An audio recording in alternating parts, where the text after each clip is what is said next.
Welcome to Native Bidaské, Native News Online's weekly spotlight on people making news and leading change in Indian country. I'm Levi Rickert, the publisher and editor of Native News Online. Today, I am joined by Darren Thompson, who is a reporter here at Native News Online. How are you doing today, Darren? Hey, I'm doing good. Excited. Thanks for having me. Yes, and our special guest today is Matt Roberson, who's an enrolled member of the Wichita affiliated tribes, and he's originally from Anadarko, Oklahoma. Matt currently serves as executive director of Mille's Band of Ojibwe, Department of Athletic Regulation. Matt also serves as executive officer and Region 6 director for the North American Indigenous Games Council. Welcome, Matt. How are you today?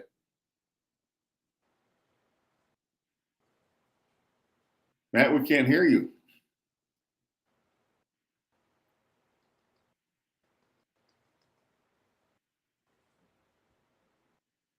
Matt?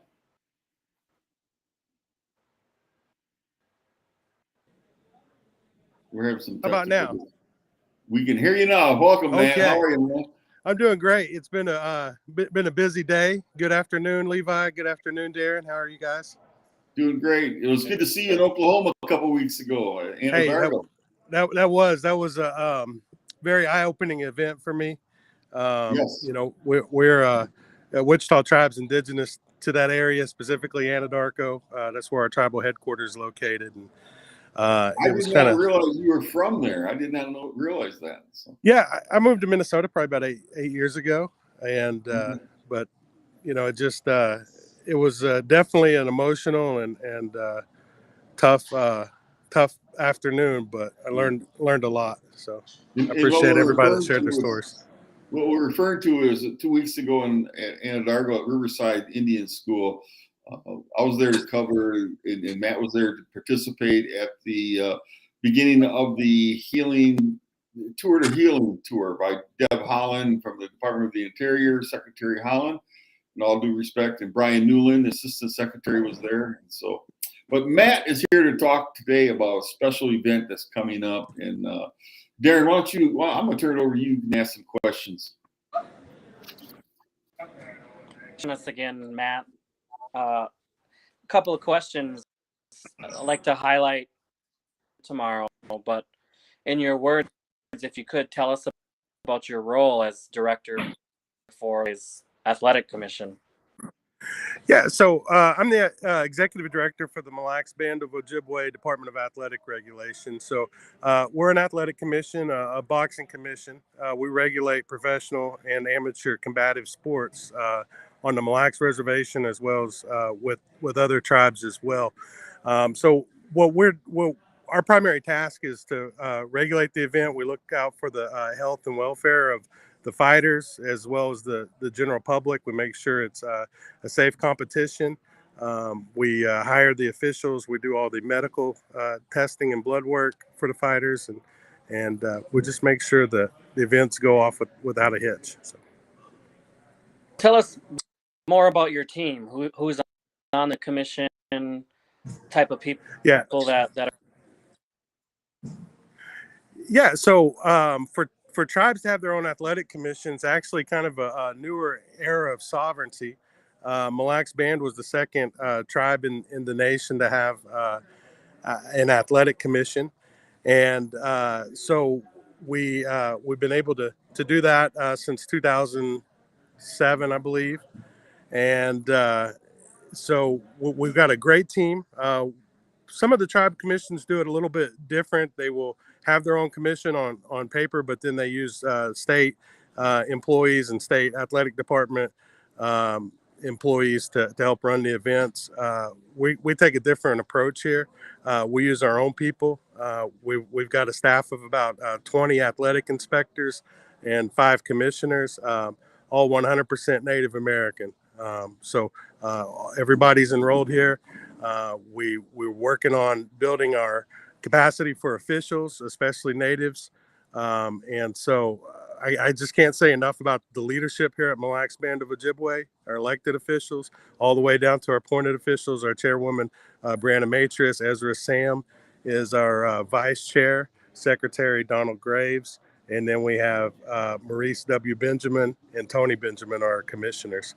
But man, I just can't tell you how much it means to me to be able to work in Indian country and to have a team that's all native, and we travel all over the country together. It's like family. So it's been a great experience. Man, I really like what you said about sovereignty. I mean, how many tribes are doing this? So we understand it better, our viewers. Yeah. So right now, I would say I don't have the exact number, but there's probably around 20 to 25 tribally established athletic commissions. I used to run our tribes, the Wichita Tribe Sports Commission, for several years. That's how I got to know the guys at Mille. And when my good friend Jim left here to go to Texas, everything just worked out. So very happy here. Well, that's the way it's supposed to be done in Indian country. People right. Getting to know each other, and that is fantastic in terms of the sovereignty side of it. Hey, and tell us about the ESPN connection. Yeah, you can kind of see behind me here. There's a lot of commotion going on. We have ESPN here, and we've got a top-ranked boxing event. We've got 11 bouts scheduled for tomorrow evening. It's going to be streaming live on ESPN Plus. And there's the poster, Joet Gonzalez, Isaac Dogbo. This is actually a WBC featherweight eliminator. And so for what that means for people that aren't, heavy into boxing, it's basically like a playoff. So whoever wins gets to fight for the world title. So this will be like your AFC or NFC championship game right here, to use a football analogy. But so very excited. We've got tons of talent from across the world. I mean, there's people here from Italy, Spain, the UK, Kenya. So, man, it's just an awesome event. As you can see behind me here, when ESPN comes, they and Top Rank comes, they bring the full production. I mean, there's probably 6 or 7 semi trucks in the parking lot with just all these electronics. So, really cool event. And that picture's from one of our events that Darren got to come observe at Northern Lights Casino on the Leech Lake Reservation. As I mentioned, we also compact with some of the other tribes in the area. That is Tyrone Roberts, a Meskwaki citizen, who's the referee there in the center. But Darren, you're going to be there tomorrow night, aren't you, Darren? I'll be there. I'm looking forward to attending. I'm really excited.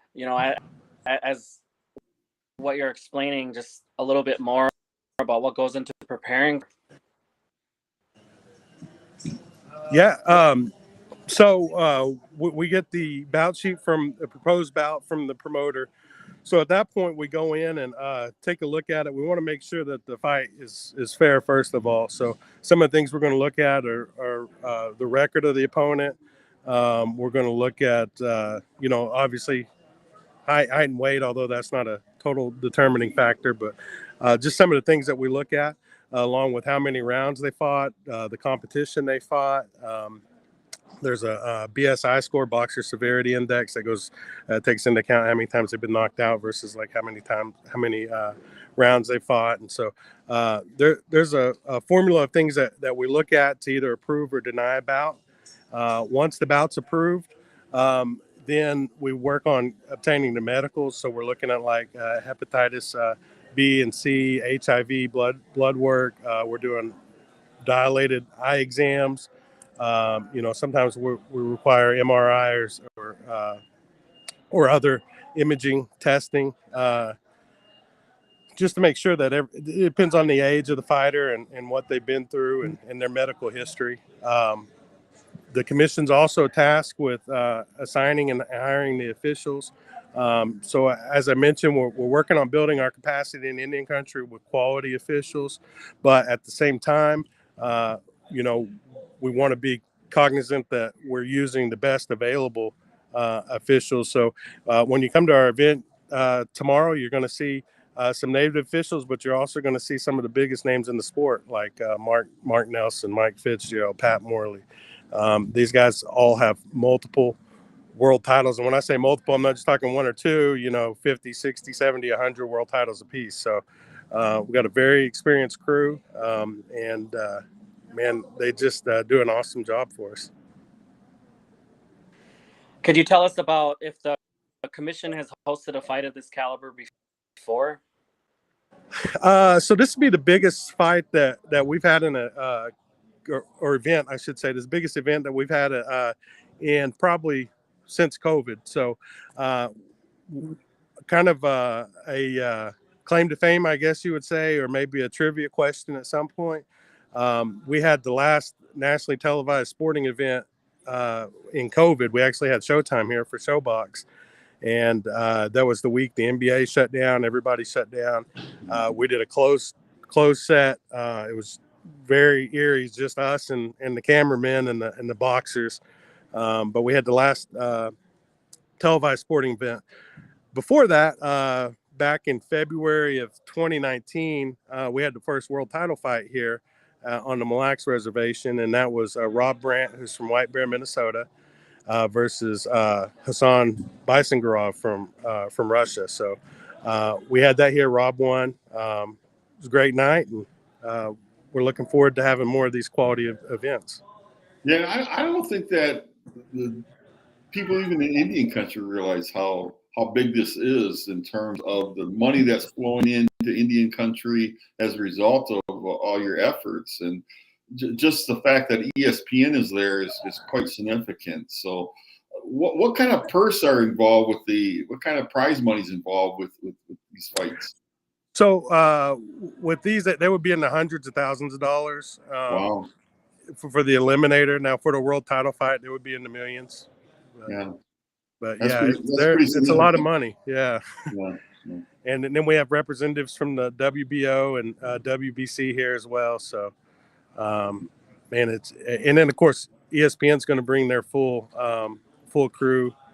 Everyone that's normally on the show will be here. So, see names like Freddie Roach walking around.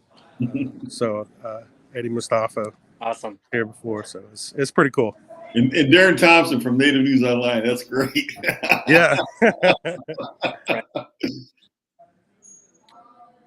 Well, how can others tune into this and learn about what Mille?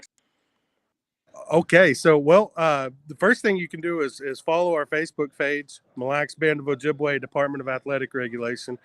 We try to post a lot of our events. In fact, we had a all-native amateur boxing world championship tournament here a few weeks ago. Working on getting the belts out this week for that. So for those fighters that did win, that they will be in the mail. But we talked a lot about that. We not really advertise, but we just let people know what events that we're going to do, regulate, and where they're going to be. But that's a good point, or a good avenue. And if you're interested in watching the fights, they stream live on ESPN Plus. That starts tomorrow at 5:30 Central. So it could be an early afternoon, but there's 11 bouts, and so we'll be going till 10 or 11 o'clock tomorrow night probably. So hey, tell us about the capacity of the actual fighting arena, where the facility where you are.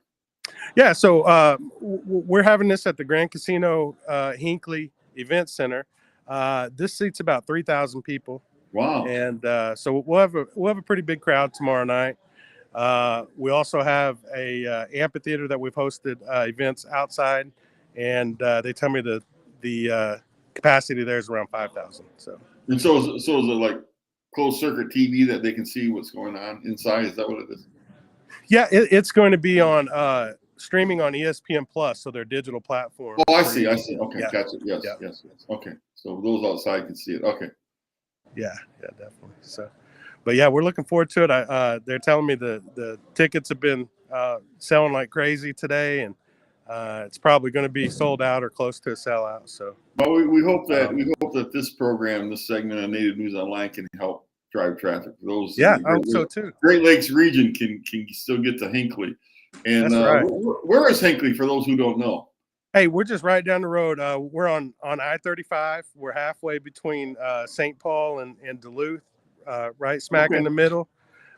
Great jump off point if you're traveling. If you're coming from Wisconsin or Michigan, we're not that far. But come check it out, man. I'm telling you, we're doing something here that no other athletic commission, no other tribe's doing, and to this level in terms of working with natives and showcasing natives and building our officials. So, Hey, give us a feel for nationwide. Do you have an idea of how many Native American fighters there really are, boxers out there? I don't know. That's a really good question. It's tough because a lot of our fighters, especially in native communities, are sometimes training at smaller gyms that don't get a lot of publicity. And as you know, and just throughout Native America, we a lot of things work on word of mouth, and so so sometimes we don't even, or the promoter doesn't even, or matchmaker doesn't even know that there's a fighter there, but then they may make a connection that says, hey, why don't you look at such and such on the such and such reservation. So that's why we've made a lot of our connections. We've got a lot of people that are officials that we're working on bringing into the pro ranks that have extensive experience in the amateur, either MMA or boxing. And so working on getting them to the ABC to get their training, National Training Association of Boxing Commissions, and work on getting them certified so that they can come and do some of these bigger shows, because we do have some experienced officials that just need that extra education. So. Yeah, I mean, a lot of people who know Chairman Stevens from the Indian Gaming Association. He was a Golden Gloves boxer, and he speaks about it with a lot of pride of the discipline that goes with it. And through the years, I've known several Native American boxers. So yeah, and that's something we've talked about with the indigenous games too. So unfortunately, the boxing's no longer included in the list of 17 sports that we compete. And for those that don't know, the North American Indigenous Games, commonly referred to as the Native Olympics, we bring over 5,000 Native children to Halifax, Nova Scotia in 2023, and they're going to compete in 17 different sports. We're working on doing a showcase for boxing. It's no longer in the games officially, just because of participation and matchmaking issues, things of that nature. But we are looking at working with the Red Tribe Boxing Club over in Nova Scotia to bring some of our club fighters over and, maybe do an amateur show the night before the opening ceremony and see if there's enough interest to get that revived for the next game. So kind of lost my train of thought there, but I just wanted to say that. But yeah, we did have a Golden Glove show here last weekend, Upper Midwest Golden Gloves Championship. And I'm going to tell you, if you guys have never been to an amateur boxing show, you should definitely check it out. These guys fight hard. There's a ton of action, and these are going to be the stars of tomorrow. So sometimes there's a misconception that they think it's, kids fighting, but, there's people in the Golden Gloves fighting into their 20s, just trying to get that amateur experience. So, so yeah, if you ever get an opportunity, definitely check it out. You won't be disappointed. One more shout out. Tell us about the event tomorrow night, and we can put the graphic back up. That'd be great. Yeah. So tomorrow night, ESPN Plus. That's going to go live at 5:30 Central. We have 11 bouts. Our headline is Joet Gonzalez versus Isaac Dogbo, WBC Featherweight Eliminator, WBO Intercontinental title. And that's going to be a 10-rounder. Tons of heavyweights. And we've got a Mille Lacs band member on the undercard, Cayman Audi, is a heavyweight boxer out of Hinckley. So got an action-packed night. Well, I think the people at Mille Lacs must be excited. So yeah, it's been we talked about that kind of before about the vacuum in Hinckley, and there's just like an electricity in the air during fight week. It's an amazing experience. So been very fortunate to be here. Darren, you have anything else? No, I'm just looking forward to attending. Thank you so much, Matt, for your time. Yeah, we're looking forward to seeing you. Sorry you couldn't make it, Levi, but next time. Be with us in thoughts. So. Yeah. Right. And to our viewers, thank you, Matt. And to our viewers, thank you for joining us today on Facebook, Twitter, and on our YouTube channel.